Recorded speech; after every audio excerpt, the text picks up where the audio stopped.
राधे राधे दोस्तों, आइए हमारे चैनल अलौकिक श्रद्धा में आपका स्वागत है। आज हम इस वीडियो में माघ माह महत्तम कथा अध्याय 22 सुनेंगे। तो आइए शुरू करते हैं।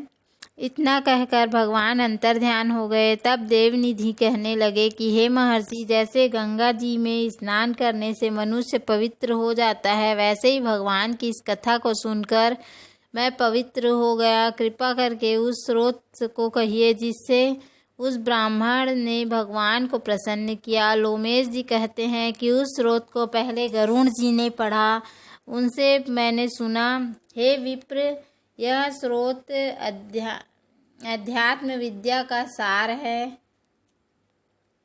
पापों का नाश करने वाला है। वासुदेव सर्वव्यापी चक्रधारी सज्जनों के प्रिय जगत के स्वामी श्री कृष्ण को नमस्कार है। जब स्तुति करने वाला जिसकी स्तुति की जाए तथा सभी जगत विष्णुमय है, तो किसकी स्तुति की जाए।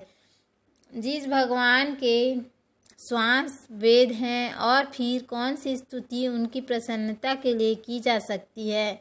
जिसको वेद नहीं जान सकते, न वाणी न मन जान सकता है, उनकी स्तुति में अज्ञानी क्या कर सकता है। सारा चर अचर संसार जिसकी माया से चक्र की तरह घूम रहा है, इसी से हे प्रभु आप चक्रधारी कहलाते हो। ब्रह्मा विष्णु आप ही हो। सारे संसार को उत्पन्न करने वाले ब्रह्मा को भी आप उत्पन्न करने वाले हो। जब जीव शरीर को धारण करता है तब उससे ज्ञान उत्पन्न होता है। तुम सब सुखों के दाता हो, इसमें कोई संदेह नहीं है। आपसे संपूर्ण सुखों को देने वाली बुद्धि उत्पन्न होती है। आप ही 5 कर्मेंद्रियां, 5 महाभूत तथा मन के विविध भाव हो। ब्रह्मा विष्णु रुद्र की कल्पना से आप संसार की कल्पना इसी प्रकार करते हो जैसे पिता पुत्री की। कवियों में जो रूप शोभा देता है, उस निर्गुण विष्णु भगवान को मैं नमस्कार करता हूँ। जिसमें ज्ञान रखने योगी लोग सब प्राणियों में आत्मस्वरूप में देखते हैं, उपासना करते हैं, जिनको अद्वैत कहते हुए गाते हैं और यज्ञ करते हैं। उस माधव भगवान को मैं नमस्कार करता हूँ। मनुष्यों को माया तथा मोह में पैदा हुए विचित्र आभास, अहंकार तथा ममता को जानकर खो देते हैं, उन भगवान को मैं नमस्कार करता हूँ।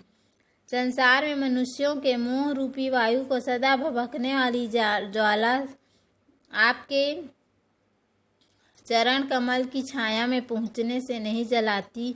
जिसके स्मरण मात्र से मोह अज्ञान रोग दुख दूर हो जाते हैं, उस अनंत रूप को नमस्कार करता हूँ। जिसमें मिल जाने पर और किसी दूसरे की इच्छा नहीं रहती, जिसको जानकर अद्वैतवादी आत्मा को देखते ही यदि विष्णु शब्द का अर्थ और उसके विषय का ज्ञान एक ही होता, तो इस सत्य से हे माधव, इस संसार की माया में फंसकर तेरे ही ध्यान में रत रहता।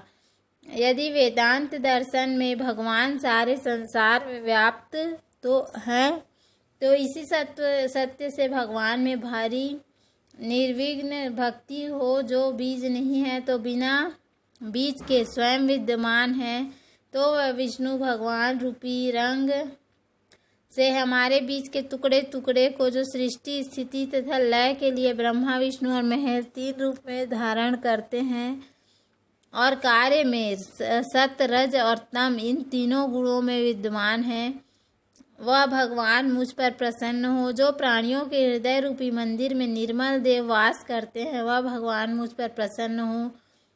जो अविद्यापूर्ण संसार का त्याग करता है, जगन में आप हो, आपका बनाया हुआ विश्व आनंद करता है।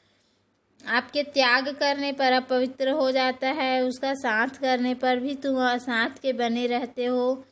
विकार रहित जिनके चारवाक पंचभूत योग से पैदा हुआ चैतन्य मानते हुए उपासना करते हैं। जैन लोग आपको शरीर का परिणाम मानते हैं, और सांख्यवादी तुम्ही को प्रकृति से परे पुरुष समझकर ध्यान करते हैं। जन्म इत्यादि से रहित चैतन्य रूप सदा आनंद स्वरूप उपनिषद जिसकी महिमा गाते हैं। जो पापी भी आपको प्रणाम करता है, उसको यमदूत ऐसे नहीं देखते जैसे उल्लू सूर्य को। प्रत्येक पाप मनुष्य को उस समय तक ही सुख देते हैं जब तक वो आपके चरणों का सहारा नहीं लेता। जिसको गुण जाति तथा धर्म को स्पर्श नहीं कर सकते तथा गतियाँ भी स्पर्श नहीं करती, जो जन्म आदि से अलग है, जिनके काम क्रोध आदि दोष दुख नहीं देते, उन वासुदेव भगवान को मैं नमस्कार करता हूँ।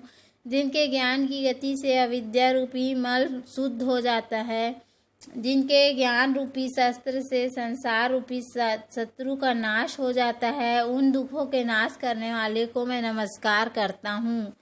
जिस प्रकार सब स्थावर जंगम संसार को उत्पन्न करते हैं, इसी सत्य से भगवान मुझको दर्शन दे। इस प्रकार सच्ची भक्ति देखकर भगवान ने प्रसन्न होकर उस ब्राह्मण को दर्शन दिया और ब्राह्मण की स्तुति से प्रसन्न होकर तथा उसको वरदान देकर भगवान अंतर्ध्यान हो गए और वह ब्राह्मण कृतकृत्य होकर भगवान में लीन हो गया और शिष्यों के साथ स्रोत पढ़ता हुआ तपोवन में रहने लगा। और शिष्यों के साथ स्रोत पढ़ता हुआ तपोवन में रहने लगा। जो कोई स्रोत को पढ़ता अथवा सुनता है, उसकी बुद्धि पाप में नहीं लगती और न ही बुरा फल देखता है। इसके कीर्तन से मनुष्यों की बुद्धि, मन तथा इंद्रियां स्वस्थ होती हैं। जो भक्ति पूर्वक इसके अर्थ को विचार कर इसका जप करता है, वह वैष्णव पद को प्राप्त होता है। इसके सदैव पढ़ने से मन वांछित कार्य सिद्ध हो जाते हैं।